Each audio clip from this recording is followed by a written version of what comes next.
এই ভিডিওটা দেখলে আমার মনের আনন্দটা আপনারা একটু হলেও আশা করি বুঝতে পারবেন। হয়তো আপনাদের দেখে মনে হতে পারে আমি একাই যে এরকমটা করছি, তবে সেরকম না। এখানে প্রচুর মানুষ ছিল যারা বরফ নিয়ে আমাদের থেকেও বেশি পাগলামো করছিল।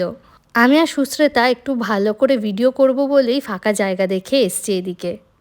তবে আগের দিন আমি আর সুস্মিতা দুজনে মিলে ভীষণ মজা করেছি। আমি ওর ফোনে ওর ক্লিপিংসগুলো নিয়ে দিয়েছিলাম এবং ও আমার ফোনে আমার কিছু কিছু ছোট ক্লিপিংস নিয়ে দিয়েছিল।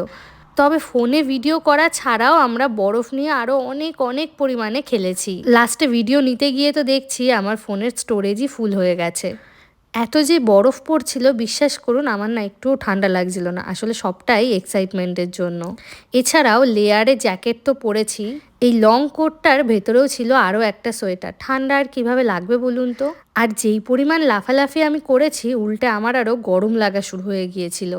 এতটাও হয়তো করতাম না যদি না আমরা জার্মানিতে আরও 2-1 বছর থাকতাম। এই বছরটাই আমার জার্মানিতে শেষ বলা যেতে পারে। সেই কারণে যতটা পেরেছি যা যা মনে চেয়েছে সেদিন একদম পুষিয়ে নিয়েছি। ফেসবুক ইনস্টাতে প্রচুর রিলস দেখেছি এইভাবে বরফ দিয়ে একটা পুরো হার্টের মতো তৈরি করে। আমিও সেটাই ট্রাই করছিলাম, যদিও আমারটা একদমই হয়নি। তবে যা হয়েছে এতেই আমি অনেকটাই খুশি। আশা করি সেটা আমাকে দেখেও আপনারা বুঝতে পারছেন।